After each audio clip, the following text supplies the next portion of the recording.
स्वागत है आपका खोजी खजाना टाइम्स न्यूज में। आइए देखते हैं खबरें विस्तार से।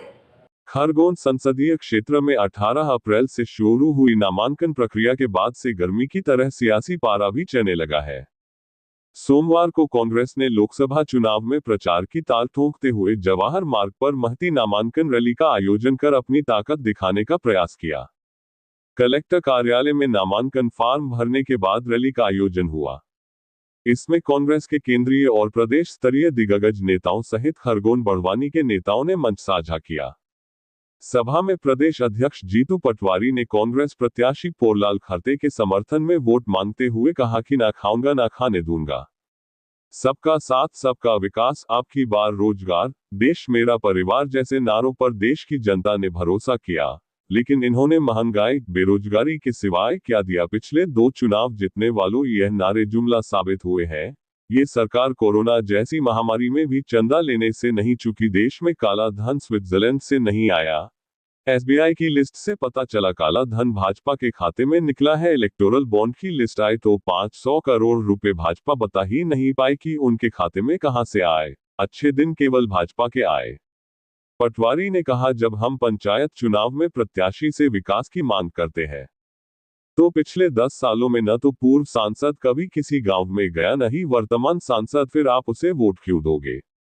वकील विवेक तनखा ने कांग्रेस को अफगानी घोड़ा बताते हुए कहा कि कांग्रेस तेज गति से चल पड़ी है। उन्होंने कहा कि देश में अघोषित आपातकाल की स्थिति चल रही है। मुख्यमंत्री मंत्रियों को जेल भेजा जा रहा है, जबकि आज तक देश में ऐसा नहीं हुआ है। इसका अंत आपके कांग्रेस के पक्ष में मतदान से हो सकता है। प्रत्याशी खरते ने आदिवासी बोली में नौकरी परिवार छोड़कर देश सेवा की भावना को लेकर चुनाव लड़ने की भावनात्मक बात कहते हुए आदिवासी गीत सुनाकर अपने लिए वोट मांगे। सभा को नेता प्रतिपक्ष उमंग सिंघार, पूर्व प्रदेश अध्यक्ष अरुण यादव, बाला बच्चन, रवि जोशी, झूमा सोलंकी, विजयलक्ष्मी साधो, केदार डावर आदि ने भी संबोधित किया। जिला चीफ ब्यूरो शकील मंसूरी की रिपोर्ट। आपके वोट के अधिकार को बचाने, ये पत्रकार जितने बैठे हैं यहाँ साथीगण मेरे, इनकी आवाज को बचाने, इनकी लेखनी को बचाने, अरे देश में क्यों कहना पड़ा मोदी मीडिया मोदी मीडिया, ये सवाल क्यों हुआ। आपने जैसा विवेक तनखा जी भी बता रहे थे कि देश की संवैधानिक संस्थाओं पर खतरा है, ये बात क्यों थी। नरेंद्र मोदी जी देश में ये सवाल क्यों है कि सोवियत रूस जैसा होगा। अभी उमंग सिंघार जी ने बताया कि चुनाव 29 का आखिरी है, इसके बाद होंगे कि नहीं होंगे, सवाल उठ रहा है। ऐसा देश कैसे बना, ऐसी सोच कैसे आई, ऐसा विचार क्यों आ रहा है। ये 10 साल बाद नरेंद्र मोदी जी ने ऐसा देश बना के दिया। अरे साथियों, बात तो थी, नरेंद्र मोदी जी ने कहा था कि मैं देश में ऐसी खुशहाली लेके आऊंगा। मैं कहा था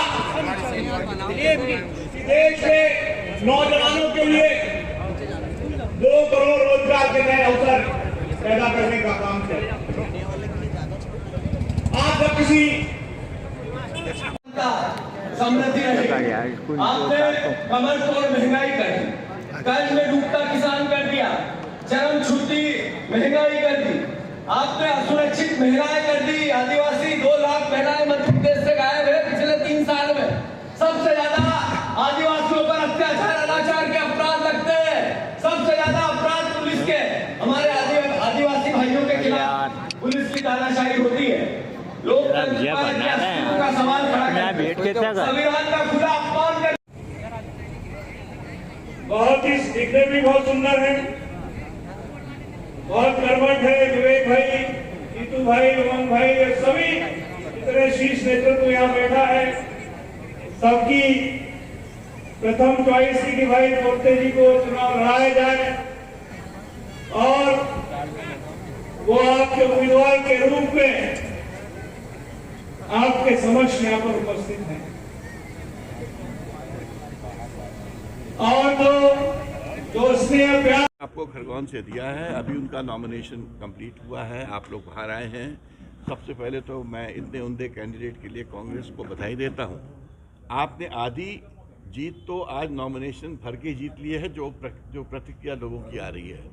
और दूसरी बात, अब तो ये आर पार की लड़ाई है, या तो संविधान बचेगा या नहीं बचेगा। कल के प्रधानमंत्री जी का जो स्टेटमेंट था शॉकिंग था।